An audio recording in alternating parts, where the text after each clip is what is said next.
Sophie rentra chez elle ce soir-là, le cœur battant d'une joie anticipée. Elle avait enfin reçu la confirmation, l'université de sa fille Emma avait accepté sa candidature anticipée. Et le fonds qu'elles avaient économisé pendant des années couvrirait les frais. Mais en ouvrant le relevé bancaire sur son ordinateur, son monde s'effondra. Le compte était vide. 0 €. Marie, sa femme depuis 10 ans, avait tout transféré ailleurs. Sophie fouilla frénétiquement les mails et trouva la preuve, des messages d'amour échangés avec une certaine Laura, une collègue de travail, et des virements pour des week-ends romantiques, des bijoux, des dîners chers. Comment avait-elle pu? Leur fille, leur petite Emma de 12 ans, qui rêvait de devenir médecin comme sa mère Sophie, voyait son avenir volé pour une infidélité. Sophie sentit une rage sourde monter en elle, mais aussi une douleur lancinante, l'amour qu'elle portait à Marie. Ce lien qu'elles avaient construit contre vent et marée dans une société française encore parfois hostile aux couples lesbiens. Elles s'étaient rencontrées à Paris, lors d'une manifestation pour les droits LGBT. Sophie, médecin urgentiste à l'hôpital Saint-Louis, avait 30 ans à l'époque. Une femme forte, indépendante, avec un passé marqué par le rejet de sa famille conservatrice du sud de la France. Marie, professeure de littérature à la Sorbonne, était plus douce, plus introspective, issue d'un milieu bourgeois où l'apparence comptait plus que tout. Leur amour avait été un feu d'artifice, des promenades le long de la Seine, des débats passionnés sur Virginia Woolf et Simone de Beauvoir, et enfin, l'adoption d'Emma, une petite fille abandonnée qu'elles avaient élevée ensemble. Mais les fissures étaient apparues ces dernières années. Sophie travaillait des heures folles, rentrant épuisée, tandis que Marie se sentait négligée, invisible dans leur routine. Je t'aime. Mais je me sens seule, avait-elle dit un soir, les larmes aux yeux. Sophie avait promis de changer. Mais les promesses s'étaient envolées avec les gardes de nuit. Maintenant, face à l'écran, Sophie tremblait. Devait-elle confronter Marie immédiatement? Ou attendre? Rassembler des preuves? Elle pensa à Emma, endormie dans sa chambre, avec ses posters de scientifiques femmes et son journal intime rempli de rêves. Comment lui expliquer que l'une de ses mères avait trahi non seulement leur couple, mais aussi leur famille? Sophie décida d'attendre le lendemain. Elle passa la nuit sur le canapé, hantée par des souvenirs heureux, leur mariage à la mairie du 4e arrondissement, les applaudissements de leurs amis, le sourire d'Emma tenant les alliances. Au matin, Marie rentra d'un prétendu séminaire à Lyon. Les joues rosies. Un nouveau collier autour du cou. Sophie l'accueillit avec un café, feignant la normalité. Comment s'est passé ton voyage? Demanda-t-elle d'une voix neutre. Marie hésita une seconde de trop. Bien. Fatigant. Sophie posa le relevé bancaire sur la table. Et ça? C'est fatigant aussi? Marie blêmit. Sophie. Je peux expliquer. Mais les mots s'étranglèrent dans sa gorge. Elle s'assit, tête baissée. Laura. C'est arrivé comme ça. Tu n'es jamais là. Je me sens vide. Sophie sentit une lame la transpercer. Vide? Et notre fille? Son fonds pour l'université? Tu as tout pris pour tes escapades? Marie pleura. Je pensais rembourser. C'était impulsif. Impulsif? Sophie rit amèrement. 10 000 € disparus en cadeaux et hôtels. Elles crièrent. Des mots durs fusèrent, trahison. Égoïsme. Abandon. Emma, qui écoutait derrière la porte, entra en larmes. Maman. Qu'est-ce qui se passe? Sophie la serra contre elle. Tandis que Marie tendait la main. Repoussée. Ce fut le début de la tempête. Les jours suivants furent un tourbillon de conflits. Sophie contacta un avocat spécialisé en droit familial pour les couples homosexuels. En France, depuis la loi sur le mariage pour tous en 2013, leurs droits étaient égaux. Mais les divorces restaient compliqués. Surtout avec un enfant. Marie supplia pour une seconde chance. Je t'aime encore, Sophie. Laura. C'était une erreur. Mais Sophie ne pouvait pardonner. Pas seulement l'infidélité, mais le vol. Le mensonge qui touchait Emma. La petite, intelligente et sensible, posait des questions incessantes. Pourquoi maman Marie a pris l'argent? Elle ne m'aime plus.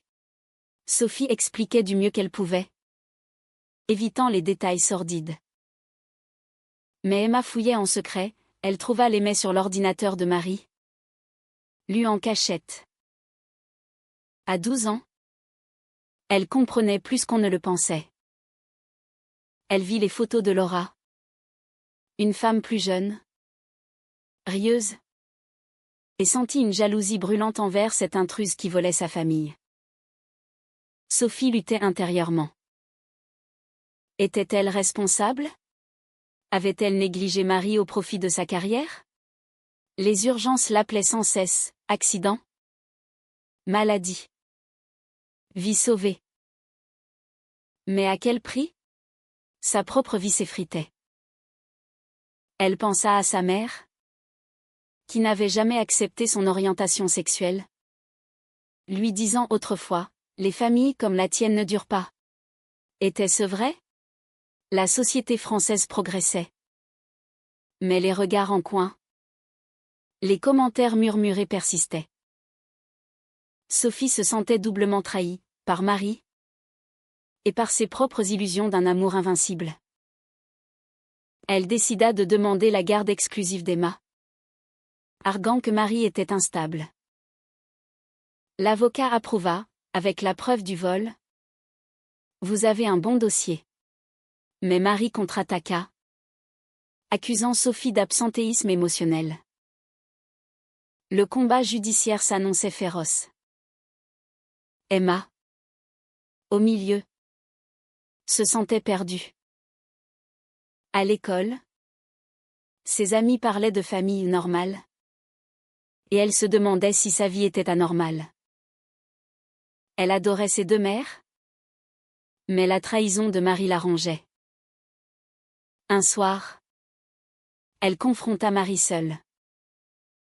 Pourquoi tu as fait ça? Marie, les yeux rougis, répondit, j'ai été faible. Ma chérie. Mais je t'aime plus que tout. Emma hocha la tête. Mais en son fort intérieur, un plan germait. Elle n'allait pas laisser sa famille se briser sans rien faire. Elle commença à observer, à noter. Laura travaillait à la même université que Marie. Peut-être pouvait-elle trouver quelque chose. Les tensions montaient. Sophie et Marie vivaient sous le même toit, mais comme des étrangères. Des dîners silencieux, des nuits séparées. Sophie se confia à une collègue, qui l'encouragea, protège-toi. Protège Emma. Mais le doute la hantait, et si elle pardonnait? L'amour ne valait-il pas une seconde chance? Marie, de son côté, rompit avec Laura, jurant fidélité. Mais était-ce sincère? Sophie n'y croyait plus. La première audience approchait. Et avec elle, des choix irréversibles. Emma, témoin muet, préparait son coup. L'audience préliminaire au tribunal de Paris fut un calvaire.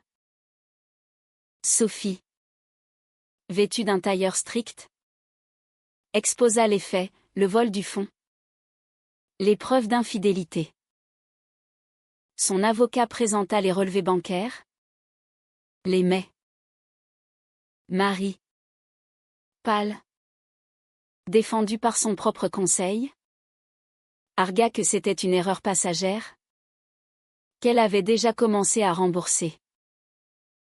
Madame la juge, notre couple traverse une crise, mais l'amour est là. La juge, une femme d'une 50aine d'années, écouta attentivement. Elle interrogea sur Emma, comment l'enfant vit-elle cela?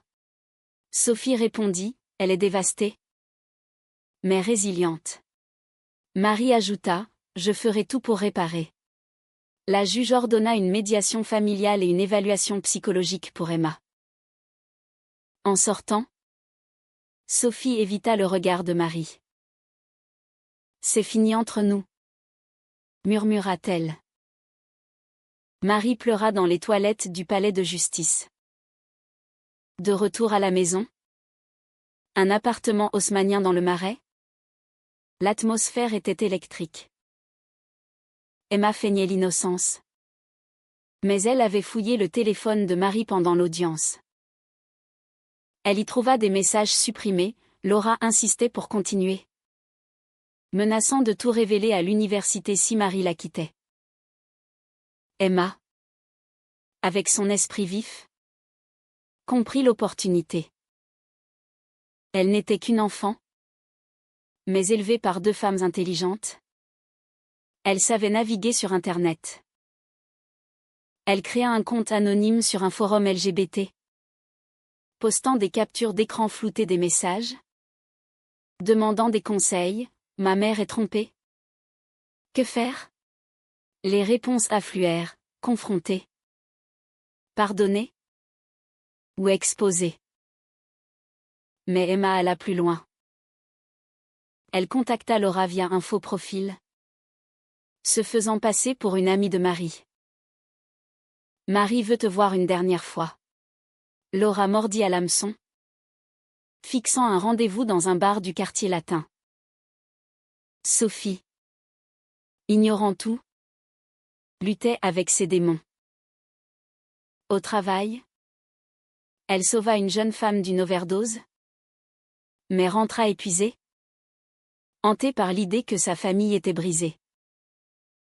Elle appela sa sœur, la seule de sa famille à l'accepter.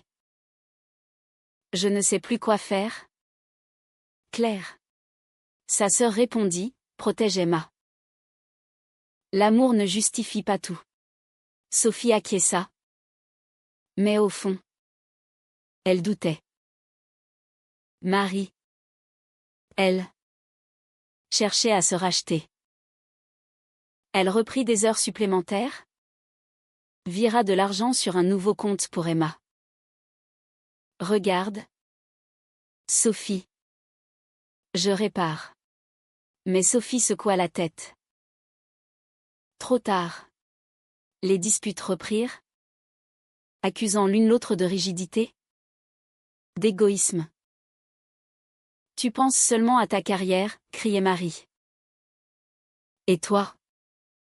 À tes plaisirs, répliquait Sophie. Emma écoutait, le cœur serré. Le rendez-vous avec Laura approchait. Emma, prétextant une sortie scolaire, se rendit au bar avec un enregistreur caché dans son sac. Elle s'assit à une table voisine, observant. Laura arriva. Élégante. Une trentaine d'années. Avec un sourire conquérant. Marie n'était pas là. Bien sûr. Emma envoya un message anonyme à Laura, « Marie ne viendra pas. » Mais je sais tout. Laura paniqua, regardant autour d'elle. Emma s'approcha. « Je suis la fille de Marie. » Laura blêmit. « Quoi? Tu es une gamine. » Emma, avec une maturité surprenante, activa l'enregistreur. « Dis-moi pourquoi tu as poussé maman à voler notre argent. » Laura, prise au dépourvu, avoua, « C'était pour nous. Pour partir ensemble. » Marie était malheureuse. Emma insista, « Tu l'as manipulée? » Laura, nerveuse. Admis, peut-être un peu. Mais elle m'aimait. Emma partit. L'enregistrement en poche.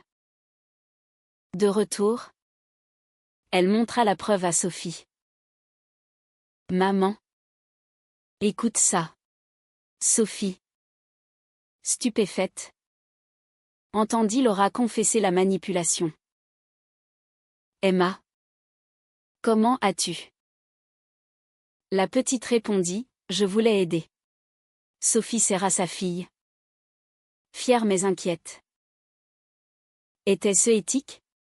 Une enfant de 12 ans jouant les détectives? Mais cela changeait tout. Avec cette preuve, Marie apparaissait comme victime autant que coupable. Sophie confronta Marie ce soir-là.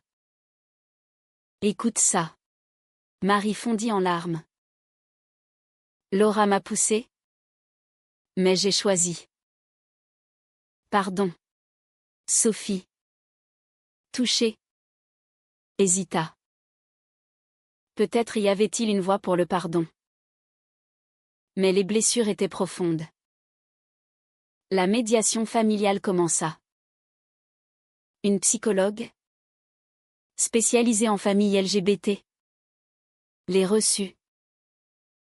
Parlez de vos peurs.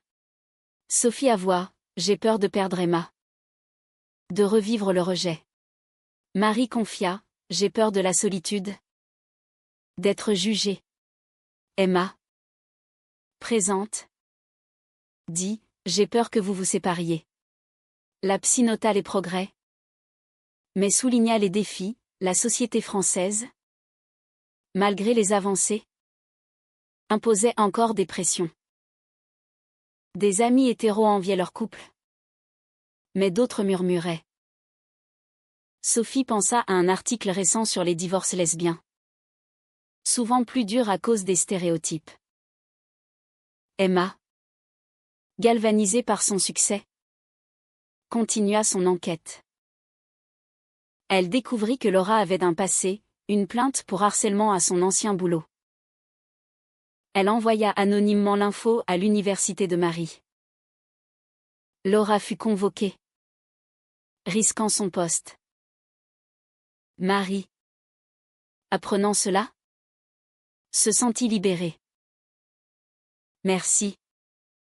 Qui que ce soit. Mais elle soupçonnait Emma. Ma chérie. C'était toi? Emma nia. Mais son regard la trahit. Marie l'embrassa. Tu es courageuse. Sophie, partagée, se demanda si encourager cela était bon. L'enfant prenait des risques, mais pour la famille. Les semaines passèrent, la tension montant. Sophie et Marie dormaient à nouveau ensemble, timidement. Un baiser volé, une main tendue. Mais le doute persistait. Emma observait, satisfaite mais inquiète. Avait-elle bien fait? La haute trahison de Marie pesait encore. Une nuit, Sophie rêva de leur vie d'avant, pique-nique au jardin du Luxembourg. Rire avec Emma. Au réveil, elle décida, essayons la thérapie de couple. Marie accepta. Mais Laura, furieuse de sa convocation, Envoya un mail vengeur à Sophie, Marie m'aime vraiment. Vous n'êtes qu'une routine. Sophie montra à Marie. Choisis. Marie bloqua Laura. C'est toi. Toujours. Pourtant, la confiance était ébréchée. La thérapie de couple fut un champ de mine. La thérapeute, une femme expérimentée dans les relations lesbiennes, les poussa à creuser. Sophie. Qu'est-ce qui vous fait mal le plus? Le vol? Pour Emma. Et vous? Marie. Le sentiment d'invisibilité. Elles parlèrent des pressions sociétales, les regards dans la rue. Les questions à l'école d'Emma sur le père. En France, le mariage gay était légal, mais les mentalités évoluaient lentement. Sophie raconta son coming-out traumatique, rejetée par ses parents. Marie admit son éducation bourgeoise, où l'apparence primait. J'ai cherché l'excitation ailleurs. La thérapeute nota, la trahison est un symptôme, pas la cause. Elles sortirent épuisées, mais avec un exercice, écrire des lettres de pardon. Emma, de son côté, se sentait puissante. Son intervention avait stoppé Laura, mais elle en voulait plus. Elle hacka légèrement le compte mail de Laura facile pour une gamine douée en informatique, grâce à des tutoriels en ligne. Elle trouva des preuves d'autres affaires, Laura avait manipulé d'autres femmes mariées. Emma envoya anonymement à l'université, signant une concernée. Laura fut suspendue. Marie, apprenant la nouvelle, soupçonna encore Emma. Tu joues avec le feu. Ma puce. Emma haussa les épaules. Pour nous protéger. Mais intérieurement, elle doutait, était-ce vengeance ou justice? À 12 ans, les frontières morales étaient floues. Sophie remarqua le changement chez Emma, plus secrète, plus adulte. Qu'est-ce qui te tracasse? Emma confia partiellement, je veux que vous restiez ensemble. Sophie l'embrassa. On essaie. Mais les doutes persistaient. Un soir, Marie reçut un appel de Laura, suppliante. Reviens-moi. Marie raccrocha. Mais Sophie vit le numéro. C'était elle? Marie nia d'abord, puis avoua. Elle harcèle. Sophie explosa, pourquoi ne pas porter plainte? Marie hésita, peur du scandale. Sophie vit rouge. Toujours les apparences. Elles crièrent. Emma intervenant, arrêtez. La petite pleura, fuyant dans sa chambre. Le lendemain, Emma décida d'agir plus fort. Elle contacta un journaliste d'un site LGBT. Anonymement, racontant l'histoire sans nom, une prof volée par une collègue manipulatrice. Le journaliste mordit, publiant un article vague sur les harcèlements en milieu universitaire. Laura, identifiée par des collègues, démissionna. Marie, lisant l'article, comprit. Emma, c'était toi? La petite admit enfin. Oui. Pour te protéger. Marie la serra. Mais inquiète. C'est dangereux. Sophie, apprenant, fut choquée. Emma, tu aurais pu te mettre en danger. Mais secrètement, admirative. La famille se resserra. Mais les fissures morales grandissaient. Était-ce bien d'enseigner à un enfant que la fin justifiait les moyens? La haute cour familiale fixa une date pour l'audition finale. Sophie hésitait à poursuivre le divorce. Marie avait remboursé la moitié du fonds. Travaillant dur. Elles passèrent un week-end à la campagne, en Normandie, pour se retrouver. Promenade sur la plage. Discussion profonde. Je t'aime. Sophie. Moi aussi. Mais la confiance. Emma jouait dans les vagues. Heureuse de les voir ensemble. Mais un appel brisa l'idylle, l'avocat de Sophie. Si vous réconciliez. Annulez. Sophie promit d'y penser. Sur le retour. Marie confia, j'ai peur de te perdre. Sophie répondit, moi aussi. Emma, sentant la fragilité, poussa plus loin. Elle créa un faux compte pour contacter les parents de Laura. Envoyant les preuves. Les parents, conservateurs, la confrontèrent. Laura disparut de Paris, partant pour une autre ville. Emma se sentit victorieuse, mais coupable. Avait-elle ruiné une vie? À l'école, une amie lui dit, mes parents divorcent. C'est dur. Emma réalisa les enjeux. La thérapie continua, creusant les racines.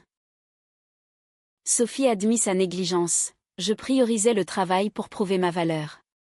Marie confia son insécurité, dans notre communauté. On doit être parfaite. La thérapeute souligna les pressions externes, médias, famille, société. Elles progressèrent, mais un incident relança le drama. Marie reçut un paquet, des photos intimes d'elle et Laura. Avec une note, souviens-toi. Laura. Vengeresse. Sophie vit le paquet. C'est fini. Elle appela l'avocat, procéder au divorce. Marie supplia, c'est du chantage. Mais Sophie, blessée, refusa d'écouter.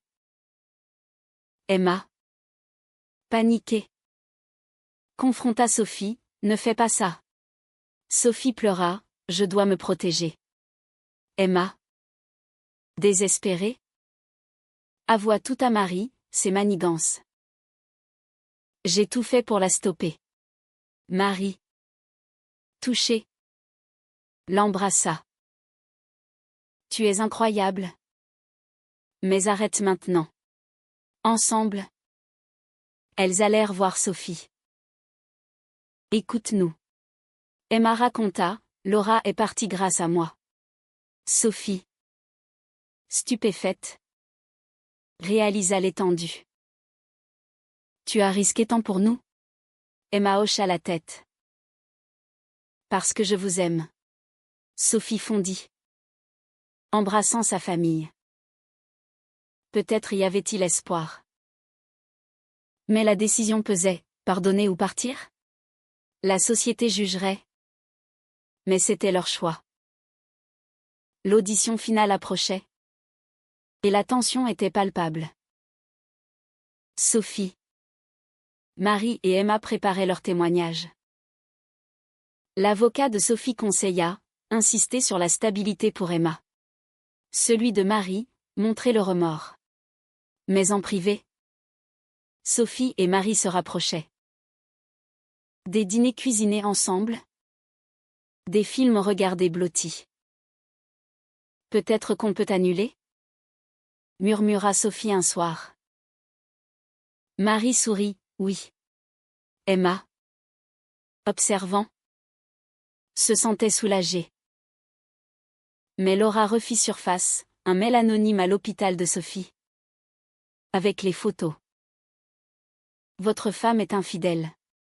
Sophie, furieuse, porta plainte pour harcèlement. La police enquêta, trouvant des traces menant à Laura. Celle-ci fut arrêtée, avouant tout. J'aimais Marie. Marie témoigna contre elle. Fermant le chapitre. Avec Laura hors jeu. La famille respira. Sophie annula le divorce. On recommence. Marie jura fidélité. Elles reprirent la thérapie. Travaillant sur la communication. Emma, héroïne involontaire, reprit sa vie d'enfant, école, amis, rêve d'université. Mais les cicatrices restaient. Elle se demandait si ses actions étaient justes. Avait-elle manipulé comme Laura? À 12 ans? La morale était complexe. Sophie et Marie discutaient tard le soir, notre couple est plus fort maintenant. Mais les doutes sociétaux persistaient. Lors d'une fête familiale, la mère de Sophie appela, « J'ai entendu pour vos problèmes. C'est normal dans vos arrangements. » Sophie raccrocha. Blessée. Marie la consola, « On s'en fiche. » Emma, pour se changer les idées, rejoignit un club LGBT junior à l'école, discutant des familles arc-en-ciel. Mes mères sont géniales, dit-elle. Mais intérieurement, elle luttait avec le poids de ses secrets. Un jour, elle confia à une psy scolaire, « J'ai fait des choses pour sauver ma famille. » La psy répondit, « C'est courageux. Mais parlant. » Emma promit. La vie reprit son cours à Paris. Sophie réduisit ses heures, passant plus de temps à la maison. Marie organisa des sorties, musées, parcs. Emma excella en classe. Son fond reconstitué. Mais un twist surgit, Emma trouva un journal de Marie. Vieux de moi. Où elle écrivait son amour pour Laura. Elle me fait me sentir vivante. Emma, choquée, confronta Marie. Tu mens encore? Marie pleura, c'était avant. Maintenant? C'est fini. Emma douta, prouve-le. Marie brûla le journal devant elle. Voilà. Sophie, apprenant, fut ébranlée. Encore des secrets? Marie jura, le dernier. Le conflit interne de Sophie culmina. Était-ce viable? Les pressions, travail, société, passé. Elle pensa à déménager en province pour un nouveau départ. Marie accepta, où tu veux. Emma protesta, j'aime Paris. Mais elle comprit. Ils visitèrent Lyon, imaginant une vie plus calme. Là, moins de jugement, plus d'espace. Sophie postula à un hôpital local. Marie trouva un poste à l'université.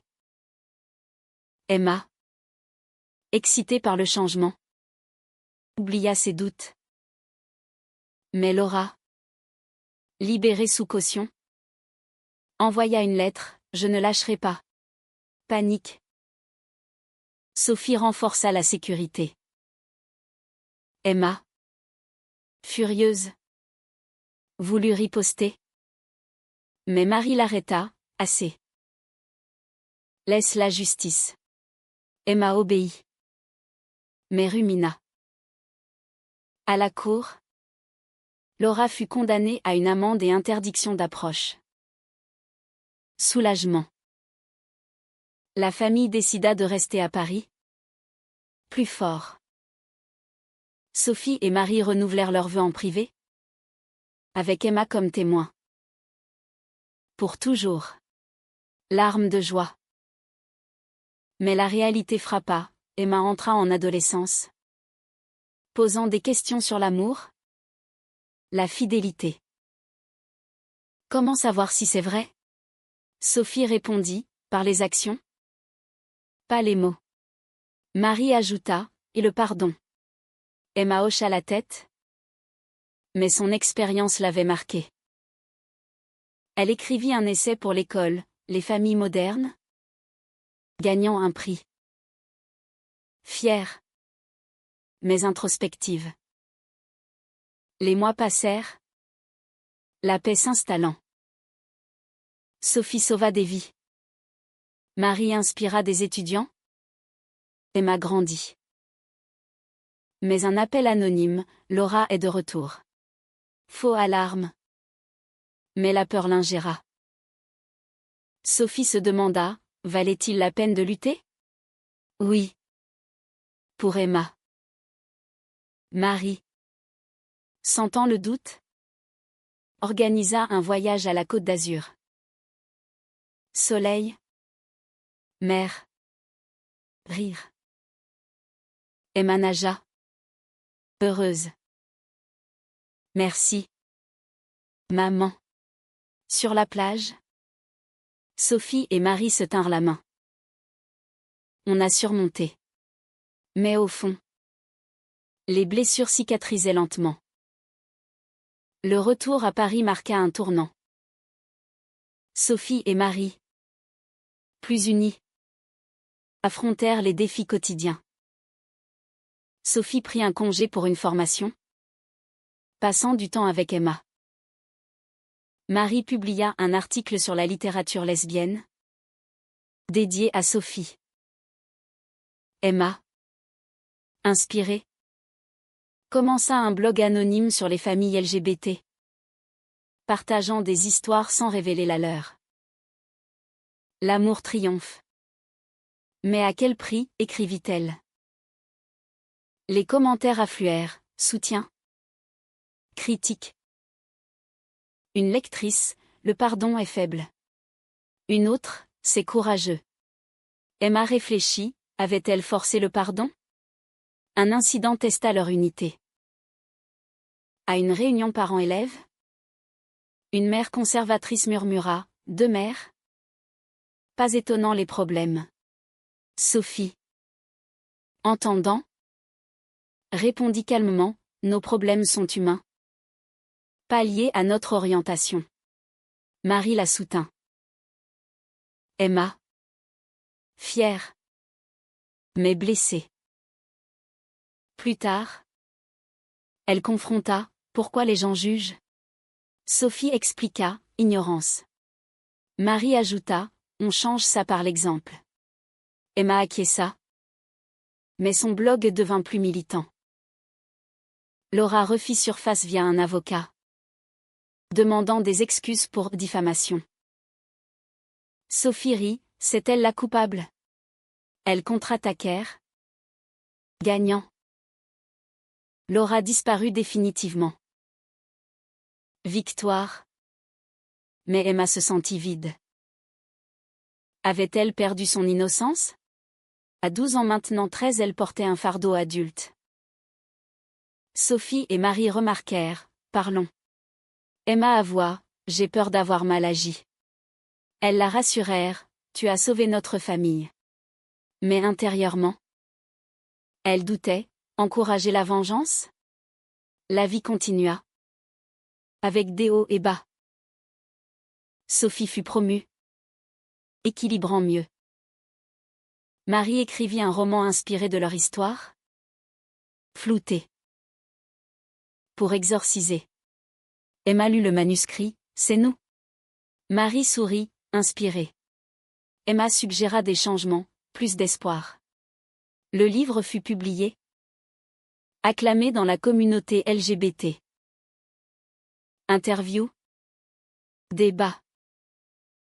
Sophie apparut à la TV, les couples lesbiens affrontent les mêmes drames. Avec plus de scrutin. Applaudissements. Mais critique, romantiser la trahison. Marie répondit, c'est la réalité. Emma, grandissant, questionna son identité. Suis-je comme vous? Sophie, peu importe. On t'aime. Marie, découvre-toi. Emma explora, rejoignant des groupes. Elle rencontra une amie, partageant des secrets. Mes mères ont failli divorcer. L'amie, les miennes aussi. Hétéro. Emma réalisa, universel. Un anniversaire marqua la renaissance, celui d'Emma. 13 ans. Fête au jardin des Tuileries. Amis. Famille élargie. La sœur de Sophie vint. Acceptante. Félicitations pour votre force. Toast. Rire. Mais Sophie pensa au passé, le vol. La douleur. Valait-il la peine? Oui.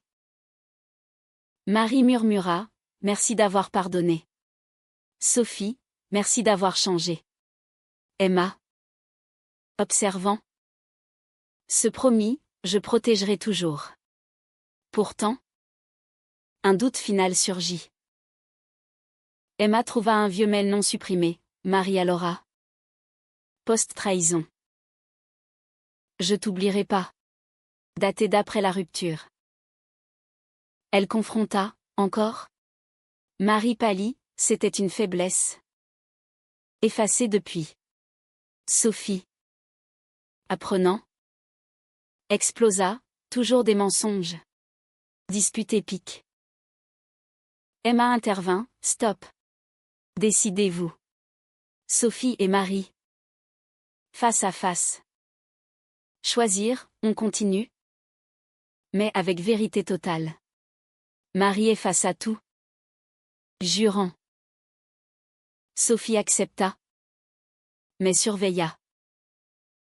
La famille évolua. Plus vigilante. Emma. Maturée. Excella. Entrant en prépa médecine anticipée. Son fond intact. Rêves intacts. Sophie et Marie. Ensemble. Affrontèrent la société, manifestations. Soutien à d'autres couples. Leur histoire inspira. Mais la question persistait, le pardon était-il vrai? Ou forcé? Et vous? Pensez-vous que les actions d'Emma étaient justifiées? Ou a-t-elle franchi une ligne morale impardonnable?